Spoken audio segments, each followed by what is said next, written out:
पर्यायों को और क्रमवर्ती गुणों को जानता। उल्टा बोल दिया। अच्छा, अक्रमवर्ती गुणों को और क्रमवर्ती पर्यायों से युक्त है और सबर प्रकाशक होने से अनेकाकार होने पर भी एकाकार रूप जानता है। Very good. एक लक्षण जो बताया ना अनंत धर्मात्मक, हाँ वो ये लिखवाया मैंने। हाँ, अनंत धर्मात्मक एक द्रव्य है। हाँ, तो इम्पोर्टेंट बात है, दोनों बातों में समझना। अनंत धर्मात्मक कहने से उसे अनंत रूप मान ले तो गलती हो जाएगी। अनंत धर्मात्मक होने पर भी ये ध्यान रखना है कि वो एक द्रव्य है। ठीक है। आगे के दो कोई सुनाएगा? अरे सुनाओ आज्ञा। अपने असाधारण चैतन्य स्वभाव के सद्भाव व परद्रव्यों के विशेष कारण गुणों, विशेष गुणों के अभाव से क्या होता है? परद्रव्यों से भिन्न है। यानी इस टॉपिक का पॉइंट आप ऐसे याद रखना, परद्रव्य से भिन्नता सिद्ध करनी है। जो अपने असाधारण स्वभाव हैं, गुण हैं, उनसे तो युक्त है, अभेद है, लेकिन परद्रव्य के जो विशेष गुण हैं उनसे भिन्न है, रहित है, उनका अभाव है। इसलिए मैं परद्रव्य से भिन्न हूँ। ठीक है। जैसे हम जीव पे लगा के देखें तो हम इसमें ध्यान सूत्र के रूप में अपने मैं पे लगा के देखें। फिर जैसे पहला क्या था विशेषण, बोलो, देख के बोलो सब। तो मैं परिणाम स्वभावी होने से उत्पाद व द्रव्य युक्त सत्ता सहित हूँ। ठीक है। दूसरा, मैं ज्ञान दर्शन चैतन्य स्वभावी हूँ। ठीक है। तीसरा, मैं अनंत धर्मात्मक एक द्रव्य हूँ। चौथा,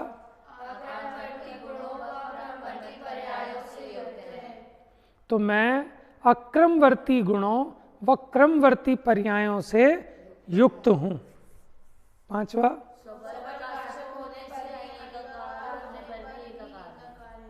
स्वपर प्रकाशक होने से अनेकाकार होने पर भी अपने एक रूप को नहीं छोड़ते, यानी एकाकार हूँ।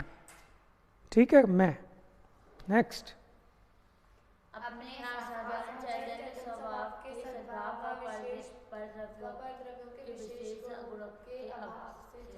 देखो, मैं अपने असाधारण चैतन्य स्वभाव के सद्भाव के कारण और परद्रव्य के विशेष गुणों के अभाव के कारण परद्रव्य से भिन्न हूँ। अंतिम,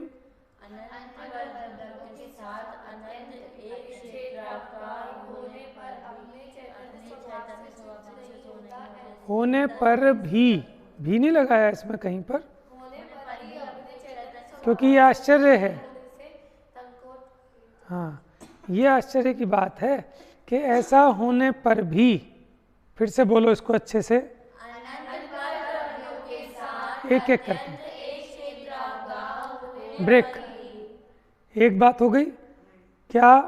अनंत परद्रव्यों के साथ एक क्षेत्रावगाह होने पर भी जब भी लगाते हैं, जैसे तथापि, फिर भी, ऐसा होने पर भी, अब उससे अपोजिट बात कहेंगे। अपने चैतन्य स्वभाव से च्युत नहीं होता, एक बात। इसलिए टंकोत्कीर्ण चैतन्य स्वभावी हूँ। समझ गए क्यों हूँ? टंकोत्कीर्ण इसलिए लगाया कि जो मिटे नहीं। ठीक है। कल बताया नहीं था, ये मार्बल फलाना चंद जी के द्वारा लगाया गया है, तो उसमें खुदाई करके छेनी से खुदाई करके जो लिखा जाता है उसको कहते हैं टांकी से उकेर कर, यानी टंकोत्कीर्ण, यानी जो ध्रुव है, जो चलायमान ना हो, जो मिटे नहीं, उसके लिए शब्द यूज करते हैं टंकोत्कीर्ण। तो मेरा जो चैतन्य स्वभाव है वो कभी मिट नहीं सकता, कितना ही कर्म का उदय आ जाए। क्या मेरा चैतन्य स्वभाव मिट सकता है? मैं निगोद में चला जाऊं तो उसको ज्ञान दर्शन रहेगा कि नहीं रहेगा? नहीं तो फिर जीव का ही नाश हो जाएगा। अगर ज्ञान दर्शन का ही अभाव हो जाए तो फिर जीव कहाँ बचेगा? अनिमेषा पढ़ो, अब आगे क्या पढ़ना है इसमें?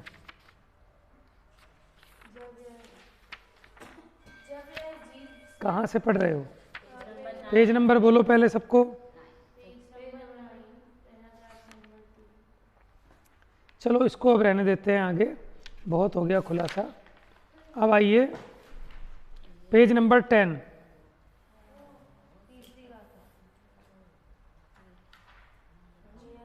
सुनो, ये जो भावार्थ है ये पढ़ना है। जीव नामक वस्तु को पदार्थ कहा है। मिल गया पेज नंबर 10। अरे बताओ, आप बताओ कौन सी गाथा का है? पीछे देखो कंटिन्यूटी में कौन सी चल रही थी? दूसरी गाथा का भावार्थ। चलो आगे से स्टार्ट करो। मिला नहीं बेटा? पेज नंबर 10 सबसे ऊपर लिखा है। सीधा करो, पहले ग्रंथ को ठीक से रखो, बस पढ़ो, यहीं से स्टार्ट करो। चलो 2 लाइन पढ़ो फटाफट, जोर से। जीव नामक वस्तु को पदार्थ कहा है। हाँ जी, पदार्थ यहाँ किसको, किसकी बात है?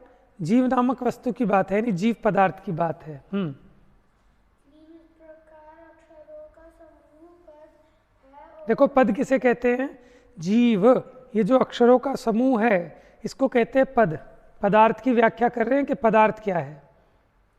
जीव नामक अक्षरों का समूह ये पद है। और उस पद से जो द्रव्य पर्याय रूप अनेकांत स्वरूपता निश्चित की जाए वह पदार्थ है। ये याद रखना कि जीव नामक ऐसे किसी का भी हो सकता है, इस प्रकार अक्षरों का समूह उसको कहते हैं पद। ठीक है, अब पदार्थ बताना है तो अर्थ किसे कहते हैं फिर? उस पद से, माने जीव, इस पद से जो द्रव्य पर्याय स्वरूप अनेकांत स्वरूपता निश्चित की जाए, माने उसका निर्णय किया जाए। क्योंकि द्रव्य पर्यायात्मक है तो ये अनेकांत हो गया उसका, तो ऐसे अनेकांत स्वरूपता निश्चित की जाए वह पदार्थ है। ठीक है, अंडरलाइन कर लेना इसको। अब वो 7 विशेषण इन्होंने यहाँ बताए हैं फिर से। चलो वैधे ही पढ़ो आगे फटाफट। जीव पदार्थ उत्पाद व्यय द्रव्यमयी सत्ता स्वरूप है। हो गया पहला विशेषण। दूसरा पढ़ो। दर्शन ज्ञानमयी चेतना स्वरूप है। ठीक है। अनंत धर्म स्वरूप द्रव्य है। द्रव्य होने से वस्तु है, गुण पर्यायवान है। उसका स्वपर प्रकाशक ज्ञान अनेकाकार रूप एक है और वह अर्थात जीव पदार्थ आकाश आदि से भिन्न असाधारण चैतन्य गुण स्वरूप है तथा अन्य द्रव्यों के साथ एक क्षेत्र में रहने पर भी अपने स्वरूप को नहीं छोड़ता। ऐसा जीव नामक पदार्थ समय है। जब वह अपने स्वभाव में स्थित हो तब स्वसमय है और पर स्वभाव राग द्वेष मोह रूप होकर रहे तब पर समय है। इस प्रकार जीव के द्विविधता आती है। द्विविधता माने दोपना आता है। कैसा आया दोपना? कि एक स्वसमय और एक पर समय। ठीक है, जैसे द्विविधता आई ना, एक अच्छा बच्चा एक गंदा बच्चा। तो ये जो द्विविधता है, क्या ये शोभा की बात है?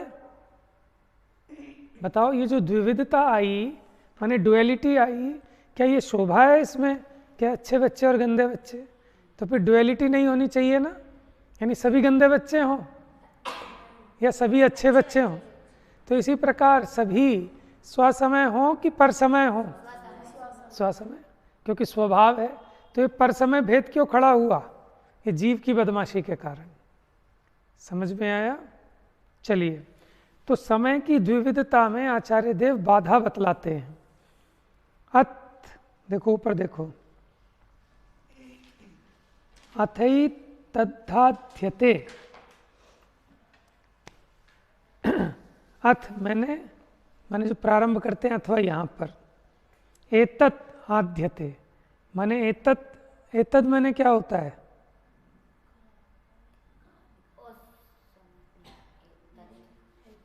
देखो आप पेज नंबर 10।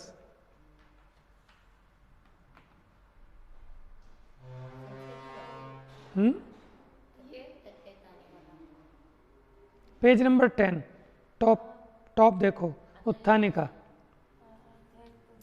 है ना। अथई तद्धाध्यते, अध्यते मैंने तो समझना विचारना भी होता है। ठीक है, तो यहाँ क्या बताते हैं कि उन्होंने कहा कि ये द्विविधता खड़ी हो गई। कौन सी जीव में? एक स्वसमय और एक पर समय। लेकिन इसमें तो बाधा है। क्या बाधा है? उसका विचार करते हैं कि ऐसे जीव का दोपना होने में बाधा आती है, कि बाधा क्यों आती है उसके लिए अगली गाथा लिखी गई है। पढ़ते हैं इसको, ध्यान दीजिए, उंगली रखिए, अपने पास को रखो, ग्रंथ को थोड़ा नीचे को खिसकाओ, यस, उंगली रखो अच्छे से। एयत्त निश्चय गदो समौ सवत्थ सुंदरो लोके।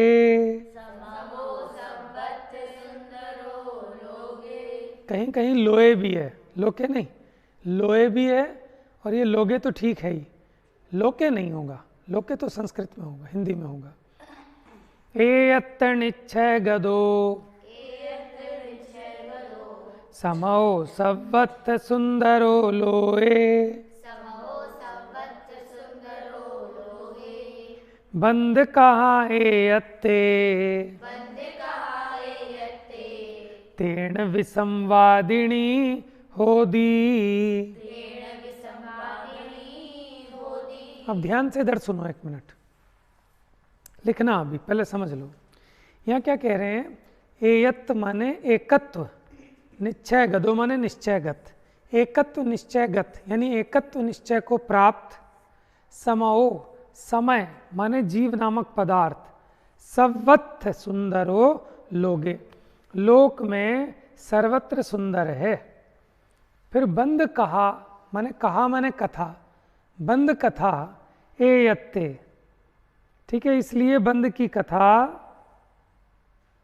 तेण विसंवादिनी होदी, इसलिए यहाँ पर उस बंद की कथा, क्योंकि हमने जब स्वसमय और परसमय की बात कही ना, तो परसमय किसको कहा? जो पुद्गल कर्म के प्रदेशों में स्थित हो, यानी जो बंधन को प्राप्त हो, ठीक है। तो यहाँ कहते हैं कि जब जीव का स्वरूप कैसा है?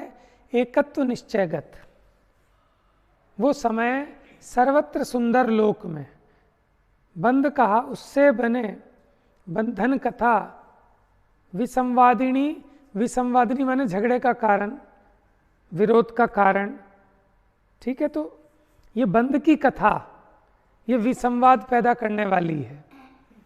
अब सामान्य अर्थ लिखाऊं क्या इसका, या इसी पे से हो जाएगा काम? देखो नीचे देखो, गाथार्थ में, हिंदी की भी पढ़ें।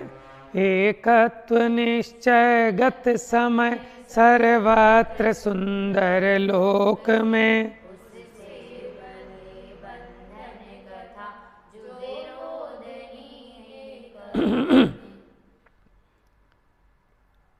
देखिए, एकत्व निश्चय को प्राप्त जो समय है, समय का मतलब क्या है? जिसके हमने भेद किए स्व समय और पर समय, यानी जीव। अगर शॉर्ट में बोले तो समय माने, बोलो बोलो, आप पहले यहाँ आ जाओ, यहाँ आ गए, अब सोच के बोलो। समय माने, हाँ, तो घबरा क्यों रहे हो? जोर से बोलो, देखने की जरूरत नहीं है, यही विषय चल रहा है अपना। ग्रंथ का नाम ही समय सार है। समय मैंने आत्मा, ठीक है, जीव, यहाँ जीव की बात है, ठीक है। अब क्या कह रहे हैं? एकत्व निश्चयगत समय। एकत्व निश्चय माने कि जो अपने एकत्व स्वरूप को नहीं छोड़ता। देखो, जीव है, भले ही वो पुद्गल कर्म के साथ बंधा हुआ है, लेकिन क्या जीव अपने स्वरूप को छोड़ देता है? नहीं छोड़ सकता ना, जीव तो जीव ही रहेगा, भले ही कर्म के साथ बंधा है। तो क्या जीव जीवत्व को छोड़कर अजीव रूप हो जाता है क्या? क्या जीव कर्म रूप हो जाता है? क्या जीव शरीर रूप हो जाता है?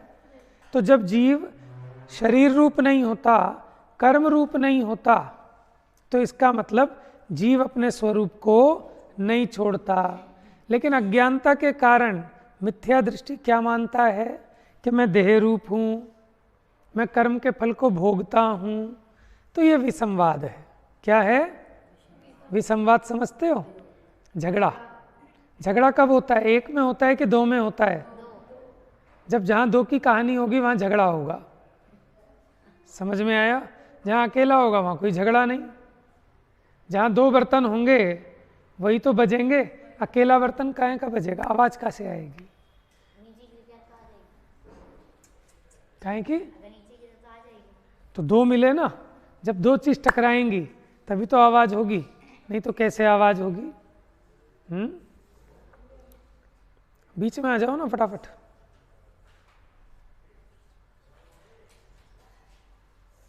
एक उसके साथ शेयर कर लो, एक इधर शेयर कर लो। बेटा आप लोग ना कंसंट्रेट करो बिल्कुल, तब हम थोड़ा सा स्पीड से चल पाएंगे और बात पूरी कह पाएंगे, क्योंकि मुझे एक बात को बार बार रिपीट नहीं करना पड़े। समझ में आ रहा है? दोबारा रिपीट ना करना पड़े, और पूछूंगा बताना पड़ेगा। सीधे बैठो, पहले डरने की ज़रूरत नहीं है, घबराने की ज़रूरत नहीं है। नहीं समझ में आए 100 बार पूछो, मना नहीं है। लेकिन आप सुनोगे ही नहीं, आप यहाँ रहोगे ही नहीं, तो फिर मेरी गलती नहीं है। और ये समझना, ये हमारा महाभाग्य है कि हमको ये समय सार नामक है, ये ग्रंथादिराज सुबह सुबह प्रथम मुहूर्त में, ठीक है, मंगलाचरण इसी से हो रहा है, तो जीवन धन्य हो गया। ठीक है, मनुष्य पर्याय पाई, और ऐसे शुद्ध तत्व की कथा पढ़ने में नहीं आई, सुनने में नहीं आई, और ऐसे ही मर गए। कितने बच्चे छोटी अवस्था में ही मर जाते हैं, बड़े होके भी मर गए, तो कभी ऐसी सुंदर बात सुनने को नहीं मिली। तो बहुत पुण्य का उदय चाहिए बात सुनने के लिए, उससे भी ज़्यादा पुरुषार्थ चाहिए इसको समझने के लिए, भीतर उतारने के लिए। ठीक है, भाग्य तो आ गया, लेकिन अब पुरुषार्थ करना है। पुरुषार्थ करना है। पीछे भी हिला दो जरा, सीधे बैठो, चेयर पे बैठ जाओ, जाओ ऊपर, पीछे बैठो, ऊपर बैठ जाओ, कोई बात नहीं।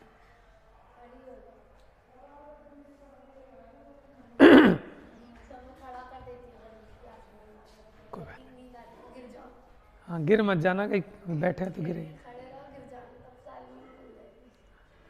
चलिए, एयत्त निश्चय गदो, यानी एकत्व निश्चय गत, गत माने उसको प्राप्त, एकत्व निश्चय को प्राप्त। समओ समय, सर्वथ माने सर्वत्र, सुंदरो लोए, सुंदर है लोक में। तो एकत्व निश्चय को प्राप्त समय कैसा है? सर्वत्र सुंदर है, यानी जो भी वस्तु अपने स्वभाव में है वो सुंदर है, और जो अपने स्वभाव में नहीं है वो असुंदर है। ठीक है, जैसे कौवा काला होता है, इसी में उसकी सुंदरता है। आप सोचो कौवा अगर पीला होने लगे, कौवा सफ़ेद होने लगे, कौवा हरा होने लगे, तो इसमें उसकी सुंदरता नहीं। हर एक वस्तु जैसा उसका स्वभाव है, अपने स्वभाव में रहे, उसी से उसकी सुंदरता है। बाल काले रहें तो इसमें उसकी सुंदरता, दांत सफ़ेद रहें तो इसमें उसकी सुंदरता। समझ में आए? मान लो दांत काले हो जाएं, बाल सफ़ेद हो जाएं, लेकिन बुढ़ापे में भी काले रहें तो इसमें सुंदरता नहीं है। फिर कौन कहेगा कि बुजुर्ग हैं, बड़े हैं? समझ में आया? तो जिसका जो स्वभाव है वो अपने स्वभाव में रहे। जैसे हम कहते हैं अरे कूड़े में से बड़ी बदबू आ रही है, तो आप क्या चाहते हो? कूड़े में से खुशबू आए? खुशबू आएगी तो फिर पता कैसे चलेगा ये गंदा है? पता तो चलना चाहिए ना। माने जैसे अपने कपड़े 10 दिन से नहीं धुले और उसमें लोग परफ्यूम लगा लगा के आ जाते हैं, तो इसमें शोभा नहीं है। शोभा यही है कि उसमें से बदबू आए। बदबू आएगी तभी तो आप धोओगे उसको, अब बदबू ही ना आए। अच्छा देखो, सफ़ेद कपड़ा पहनना चाहिए कि काला? क्योंकि सफ़ेद जल्दी मैला हो जाता है। लोग कहते हैं कि सफ़ेद कपड़ा मत पहनो क्योंकि सफ़ेद मैला जल्दी हो जाता है। कि मैला तो जब जैसा है कोई भी कलर का वो सब होगा, बस सफ़ेद पे पता लग जाता है, बाकियों पे पता नहीं लगता। आप सोचो आपके नीले कोट की जगह वाइट कोट होता, क्या कि मैला हो जाता? मैला तो ये भी हो रहा है, लेकिन ये दिखाई नहीं दे रहा। बात समझ रहे हो? इसीलिए हम धो नहीं रहे उसको। और अगर वाइट होता तो हमें तुरंत पता लग जाता कि मैला हो गया, धो लो इसको। समझ में आया? तो यानी हर एक वस्तु जैसा उसका स्वभाव है उसमें रहे, तो इसी में उसकी सुंदरता है। जिसको आत्मा का स्वभाव कैसा है कि अपने दर्शन ज्ञान चारित्र स्वभाव में स्थित रहे। अगर वो अपने स्वभाव में स्थित रहता है, पिछली गाथा से जोड़ना इसको, अगर वो आत्मा अपने दर्शन ज्ञान चारित्र स्वभाव में स्थित है तो इसमें उसकी सुंदरता है। समझ में आया? तो इसलिए कह रहे हैं एकत्व निश्चय को प्राप्त जो समय है वो सर्वत्र सुंदर है लोक में। लेकिन जो बंधन की कथा है, बंधन की कथा माने बंधन कब हुआ कि जब वो अपने स्वभाव में नहीं रहा, उसने परद्रव्य को अपना स्वरूप समझा, तो क्या हुआ कि बंध की कथा आ गई, बंधन हो गया ना कर्मों से, शरीर से। तो ये जो बंध की कथा है वो यहाँ विरोध उत्पन्न करने वाली है, विसंवाद उत्पन्न करने वाली है, शोभा को प्राप्त नहीं होती। बस इतनी बात यहाँ बताइए इस गाथा में। समझ में आसान है ना ये तो? यानी जीव को ये भरोसा दिला रहे हैं कि भैया अपने स्वरूप में रहना, इसी में सुंदरता है। ठीक है, स्वरूप को छोड़ोगे, बंधन को प्राप्त होंगे तो विसंवाद होगा, फिर ये संसार बनेगा, है ना। मोह राग द्वेष हुए, स्वभाव से बाहर हुए, तो क्या हुआ कि फिर ये संसार चक्र चला, जन्म जरा मृत्यु होते हैं। चलिए पढ़ते हैं नीचे, लेकिन अब इसको भी समझ लेना। अब यहाँ समय का मतलब, इस गाथा की टीका में यहाँ समय का मतलब जीव नहीं लिया अकेला, ये सभी द्रव्यों की बात आ जाएगी। क्यों? कि सभी द्रव्य अपने अपने स्वरूप में रहें, इसी में उन सबकी सुंदरता है। ठीक है, देखो टीका पढ़ो, ये नेक्स्ट आर्य। यहाँ समय शब्द से सामान्यतया सभी पदार्थ कहे जाते हैं। ये इम्पोर्टेंट बात है। हमने जो गाथा 2 की टीका में समय का अर्थ पढ़ा था, वहाँ समय जीव के लिए था, लेकिन यहाँ तीसरी गाथा में जो समय शब्द है, क्योंकि ये बात सभी द्रव्यों पे लागू होगी, स्व समय पर समय वाली बात तो जीव पे लागू हुई थी, लेकिन यहाँ जो बात कह रहे हैं कि सभी द्रव्य अपने अपने स्वभाव में रहते हुए शोभा को प्राप्त होते हैं, यहाँ समय माने द्रव्य, सभी द्रव्यों की बात है।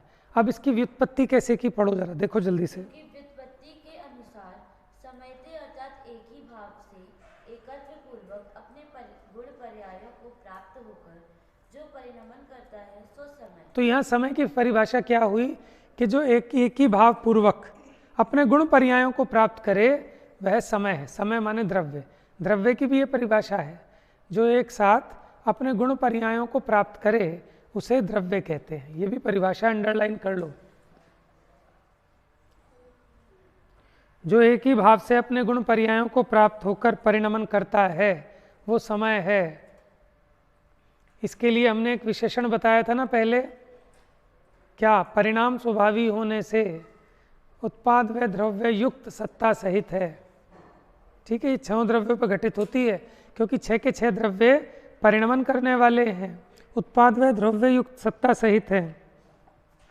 अब पढ़ो। इसलिए धर्म धर्म आकाश काल उद्गल जीव द्रव्य स्वरूप लोक में सर्वत्र जो कुछ जितने जितने पदार्थ हैं, बेटा बुक में देखो, वास्तव में एकत्र निश्चय को नेक्स्ट पेज 11 नंबर सुनो।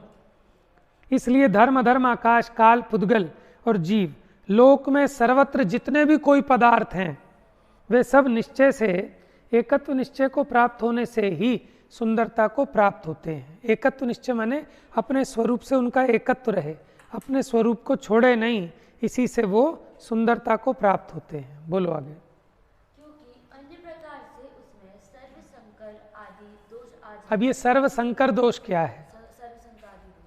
संकर, संकर का मतलब होता है मिल जाना, मिश्रण हो जाना। संकर का मतलब क्या होता है? मिश्रण होना। तो सब मिलके मिल जाएंगे। अगर अपने अपने स्वभाव में नहीं रहें तो सर्व संकर दोष आएगा। सर्व संकर दोष क्या है? कि सब मिल जाएंगे आपस में, फिर जीव जीव नहीं रहेगा, जीव भी अजीव रूप हो जाएगा, अजीव अजीव नहीं रहेगा, वो जीव रूप हो जाएगा। तो ये हो गया सर्व संकर दोष। प्रश्न पूछ सकते हैं ना, आप लिख लिया करो कहीं पर, इसमें सर्व संकर, संकर दोष क्या है, तो बाद में। हाँ, संकर माने मेल मिल जुलाकर एकम एक हो जाएंगे। एक संकर जाति होती है, संकर जाति, जैसे 2 चीजों के मिलने से एक तीसरी एक नई ब्रीड पैदा हो जाती है, उसको कहते हैं संकर। जैसे टट्टू है, नाम सुना आपने? टट्टू, खच्चर, खच्चर क्या सुना है? टट्टू रेफरेंस, एग्जाम्पल बताओ, वाक्य में प्रयोग करो इसको। नहीं पता? खच्चर, जैसे कश्मीर वगैरह में जाते हैं ना, तो उसके ऊपर चढ़ के पहाड़ पे चढ़ते हैं। अब वो ना तो घोड़ा होता है ना गधा होता है, उनकी एक मिक्स ब्रीड है। तो जो मिक्सचर है ना, उसका मिक्स ब्रीड, गधे और घोड़े का मिक्सचर है, उसको कहते हैं खच्चर। ऐसे भी बोल सकते हैं नमकीन और चूड़ा पोहे का जो तीसरा मिक्सचर बनता है। किसका? नमकीन और मीठा? नहीं मतलब जब एक चूड़ा बनता है ना तो पोहे बरमन वगैरह सब मिक्स करके नहीं नहीं नहीं, वो नहीं, वो नहीं, वो तो फिर वो तो अलग है। उन दोनों को मिला के एक नई चीज़ जो बन गई, तीसरी चीज़, ठीक है। अब वो उसमें गधे के गुण भी हैं और घोड़े के गुण भी हैं, ठीक है ना। ऐसे आजकल कुछ सब्जियां भी ब्रीड, नई ब्रीड पैदा की जा रही है सब्जियों की भी, ठीक है ना। तो ये सर्व संकर दोष क्या आएगा कि जीव अजीव आदि मिलकर एक रूप हो जाएंगे, तो ये सर्व संकर दोष आएगा। ये जो मैं इंपॉर्टेंट बातें कहता हूँ ना, कहीं कहीं साइड में कोने में एक पॉइंट लिख लिया करो कि आपको ये भी विचार में रखना है। बस ये है कि आप, मैं जो कहता हूँ 15 मिनट रिवीजन करनी है, उसमें आपको यही चीज़ें देखनी है कि संकर दोष क्या कहा था, एकत्व निश्चयगत का क्या कहा था, समय का यहाँ मतलब क्या है, शोभा को कौन प्राप्त होता है, कैसे एकत्व निश्चय स्वरूप में रहें, इसी में उनकी शोभा है कि तेरी भलाई इसी में है कि अपनी औकात में रहे। बोलते हैं ना जब झगड़ा होता है किसी से कि तेरी भलाई इसी में है कि अपनी हद में रहे, अपने औकात में रहे, ठीक है। तो इसी प्रकार सभी द्रव्यों का भला इसी में है, सभी द्रव्यों की शोभा इसी में है कि वो अपने स्वरूप में रहे। अब जीव का बुरा इसीलिए तो हो रहा है कि अपने स्वरूप को छोड़कर पर द्रव्य में घुसने की चेष्टा कर रहा है, लेकिन घुस नहीं पा रहा। अब सुनो, वे सब पदार्थ, अब ये बड़ी इंपॉर्टेंट लाइन है, अंडरलाइन कर लेना। ये सभी द्रव्यों की स्वतंत्रता की उद्घोषणा करने वाली गाथा है कि सभी द्रव्य अपने स्वरूप में तो रहते हैं लेकिन पर रूप नहीं होते। क्या कह रहे हैं कि सभी द्रव्य अपने स्वरूप में तो रहते हैं लेकिन पर रूप नहीं होते। इसीलिए मैं इसकी टीका पढ़ा रहा हूँ कि बहुत इंपॉर्टेंट है ये। देखो अब सुनो, देखो यहाँ बुक में देखो बेटा, लिखने का लालच छोड़ो, आप अपनी बुद्धि में बैठा लो, बाकी सब लिखा है ग्रंथ में, ठीक है, लेकिन याद रखना है आपको। देखो अब ध्यान से सुनो, अब यहाँ वे सब पदार्थ, कौन से सब पदार्थ? धर्म धर्म आदि है ना, अपने द्रव्य में अंतर्मग्न रहने वाले, यानी अपने अपने द्रव्य में जो लीन हैं, क्या? अपने अनंत धर्मों के चक्र को, चक्र माने समूह को, क्योंकि हर एक वस्तु अनंत धर्मात्मक है ना, हर एक वस्तु में अनंत धर्म है, गुण है, पर्याय हैं। तो प्रत्येक पदार्थ अपने में रहने वाले अनंत धर्मों के चक्र को, समूह को चुंबन करते हैं, माने स्पर्श करते हैं, माने उस रूप परिणमते हैं। समझ में आया? तथापि फिर भी वे परस्पर एक दूसरे को स्पर्श नहीं करते। कल आपको बताया था ना सुबह कि जहाँ आत्मा है वहीं पर अनंतानंत कर्म भी हैं, ठीक है, पुद्गल भी हैं, शरीर के परमाणु भी हैं, एक क्षेत्रावगाही संबंध है ना। वहीं धर्म द्रव्य के प्रदेश भी हैं जहाँ आत्मा के प्रदेश हैं, वहीं काल के अणु भी हैं, वहीं आकाश के प्रदेश भी हैं। तो सब एक साथ एक क्षेत्रावगाह होकर रह रहे हैं, लेकिन फिर भी जीव पुद्गल रूप नहीं होता, धर्म अधर्म आकाश काल रूप नहीं होता। समझ में इसको कह रहे हैं कि वो अपने में रहने वाले अनंत धर्मों के समूह को तो स्पर्शते हैं, लेकिन एक दूसरे को स्पर्श का मतलब है कि उस रूप नहीं होते। अत्यंत निकट एक क्षेत्रावगाह रूप से तिष्ठ रहे हैं, अत्यंत निकट। इन 6 द्रव्यों में कैसा संबंध है? बात समझ में आ रही है? एक क्षेत्र में अवगाहन होना, उसका नाम है एक क्षेत्रावगाह। आगे पढ़ो। तथापि वे सदा काल अपने स्वरूप से च्युत नहीं होते। तो जीव जीव रहा, पुद्गल पुद्गल रहा, धर्म अधर्म आकाश काल अपने अपने रूप रहते हैं। पर रूप परिणमन ना करने से अनंत व्यक्तिता नष्ट नहीं होती। व्यक्तिता क्या होती है? इंडिविजुअलिटी। व्यक्तिता माने उनकी इंडिविजुअलिटी। यहाँ व्यक्तिता व्यक्तिपना, कि जैसे जीव अपने आप में एक अलग चीज़ है, पुद्गल अपने आप में अलग चीज़ है, धर्म अधर्म आकाश काल अपने आप में अलग अलग चीज़ है। इनकी व्यक्तिता नष्ट हो जाती तो ये छहों मिलकर एक हो जाते, फिर अनंत नहीं रहते द्रव्य, फिर एक रहता इंडिविजुअलिटी, माने उसकी अपनी पर्सनैलिटी कह दो, यानी उसकी अपनी सत्ता नहीं रहती। फिर अनंत द्रव्य सिद्ध नहीं होते, फिर तो एक हो जाते कि सारे मिलकर एक रूप हो जाते, तो फिर अनंत द्रव्य नहीं बचते, फिर एक ही द्रव्य रहता। आज मैंने सोचा था 6 तक पहुंचा दूंगा।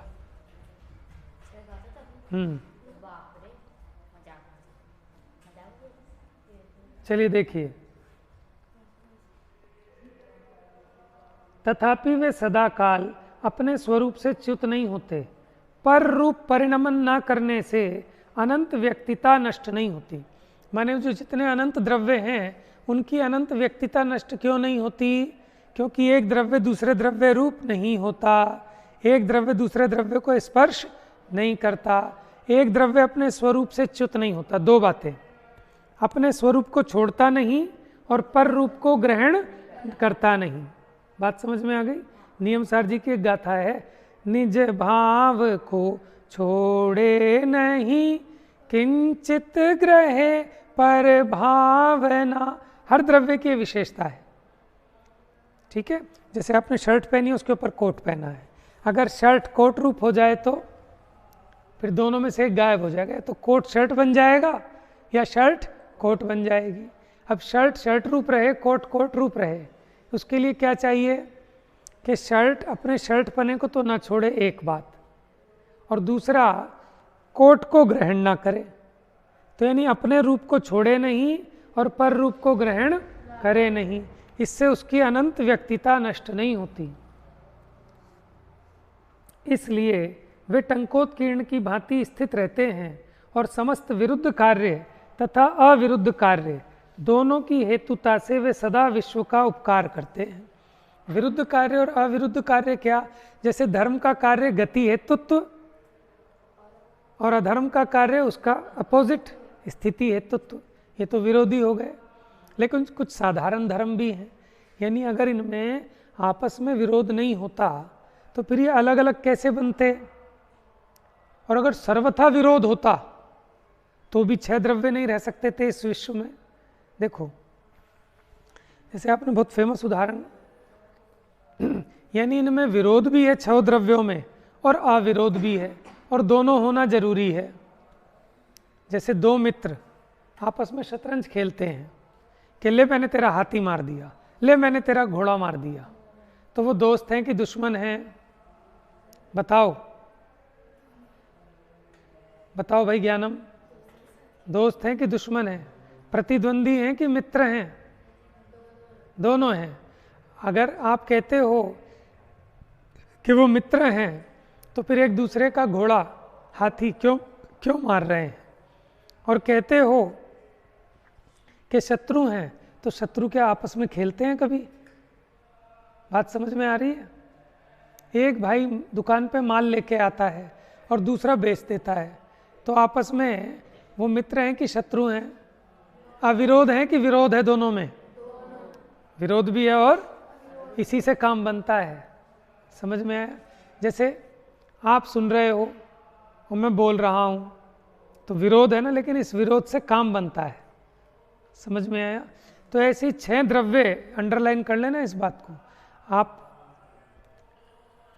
कि ये जो लिखा ना अनंत व्यक्तिता नष्ट नहीं होती, एक तो ये बात, ठीक है। मुझे भी बड़े दिनों में और बहुत उपयोग लगाने के बाद ये स्पष्ट हुई, जब हमने 8-10 बार इसको सभा में चला लिया, तब उपयोग की विशुद्धि बनती है, तब ये माल निकल के आता है। तो अनंत व्यक्तिता नष्ट नहीं होती, एक तो इसका अर्थ, ठीक है। और दूसरा, समस्त विरुद्ध कार्य और अविरुद्ध कार्य दोनों की हेतुता से वे सदा विश्व का उपकार करते हैं, टिकाए रखते हैं। दुकान तभी चलती है कि जब ये दोनों भाई विरुद्ध कार्य भी करते हैं और अविरुद्ध भी हैं। अगर सर्वथा विरोधी होते तो एक साथ दुकान नहीं चलाते, ठीक है ना। और सर्वथा अनुकूल हो जाएं कि मैं भी माल लाऊंगा, तो भाई जब तू इतनी मेहनत से माल खरीद के लाया है तो मैं इसको बिकने नहीं दूंगा, तो इतनी मेहनत से तो दुकान में माल भरता है, मैं खाली क्यों करूं? कि नहीं, विरोधपना भी चाहिए कि मैं भरूंगा और तू खाली कर, उसी में उसका सफलपना है। बात समझ में आ रही है? तो ये 6 द्रव्य विश्व को टिकाए रखते हैं, नहीं तो विश्व की सत्ता का नाश हो जाए। अगर ये सर्वथा अविरोधी हो जाएं तो फिर ये 6 नहीं रहेंगे, एक ही हो जाएंगे। जैसे चेतन और अचेतन ये विरोधी है ना, तभी तो 2 सिद्ध होते हैं, नहीं तो 2 ना रहे फिर 1 हो जाए। और ऐसे भी विरोधी नहीं है कि एक साथ विश्व में ना रह सकें, एक साथ रह रहे हैं एक क्षेत्रावगाही होकर। तो सह अवस्थान विरोध नहीं है। फिर दूसरा साधारण गुण, साधारण गुणों की अपेक्षा देखें तो ये 6 के 6 द्रव्य अविरोधी है, सब में द्रव्यत्व वस्तुत्वादि है ना, लेकिन एक चेतन है, एक जड़ है, एक गति हेतुत्व वाला, इस अपेक्षा इनमें विरोध भी है। इसी के कारण इन 6 द्रव्यों की सत्ता बनी रहती है, तो विश्व की सत्ता सिद्ध होती है। तो ये विश्व का उपकार करते हैं, माने अनंत द्रव्यों के समूह को विश्व कहते हैं ना, तो अनंत द्रव्य रहेंगे तभी तो विश्व सिद्ध होगा। अनंत द्रव्य नहीं रहेंगे तो फिर विश्व कैसे सिद्ध होगा? बात समझ में आ गई? तो यानी 6 द्रव्यों का स्वरूप, उनकी स्वतंत्रता इस गाथा में सिद्ध की है। इस प्रकार सर्व पदार्थों का भिन्न भिन्न एकत्व सिद्ध होने से, कि भिन्न भिन्न रहते हुए भी अपने एकत्व स्वरूप को नहीं छोड़ते। इंपॉर्टेंट बात क्या आई कि अपने एकत्व और विभक्त, ये 2 शब्द आने अगली गाथाओं में, कहीं लिख लो एकत्व और विभक्त। एकत्व माने कि अपने स्वरूप से एक रूप रहते हैं, विभक्त माने पर से भिन्न रूप रहते हैं। ठीक है, एक रूप रहना अपने से, और विभक्त माने पर से भिन्न रहना।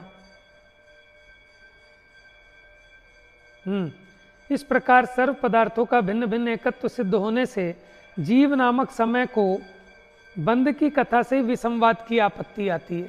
जब ये अनंत द्रव्य भिन्न भिन्न रहते हैं, एक दूसरे के साथ एक रूप हो नहीं सकते, तो फिर आप ये जो कह रहे हो कि इनका बंध हो गया, ये कथा कुछ समझ में नहीं आ रही, ये विरोध को पैदा कर रही है।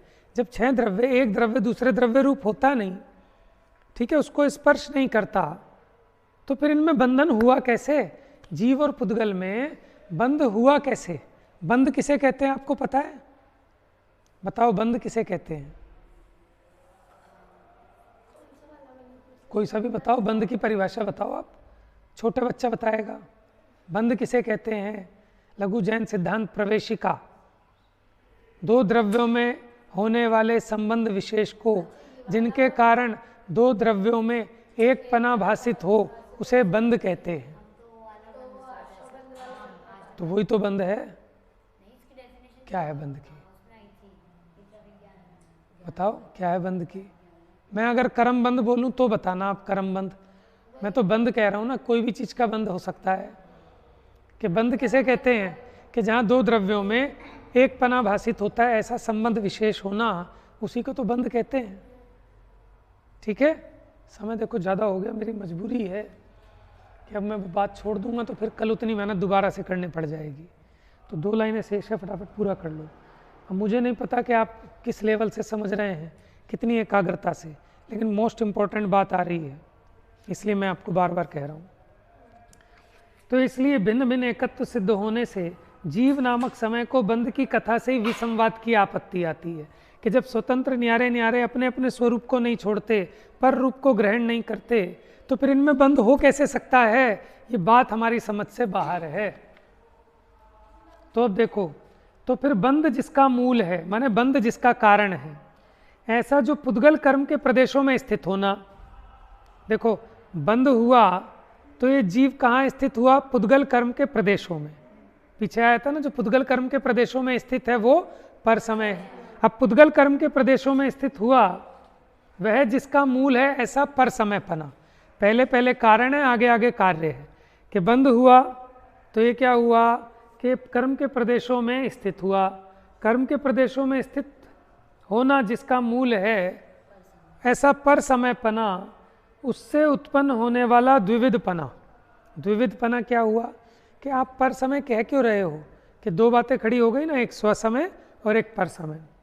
तो उसको जीव नामक समय को कहाँ से हो, तो उसको ये दोपना कैसे हो सकता है, माने उसको बंद कैसे हो सकता है कि जब कोई भी द्रव्य अपने स्वरूप को छोड़ता नहीं, पर को ग्रहण करता नहीं, अपने अपने स्वरूप में रहने वाले अनंत धर्मों के चक्र को तो चुंबन करता है, स्पर्श करता है, लेकिन किसी भी पर द्रव्य को स्पर्श नहीं करता, जिससे उसकी अनंत व्यक्तिता नष्ट नहीं होती।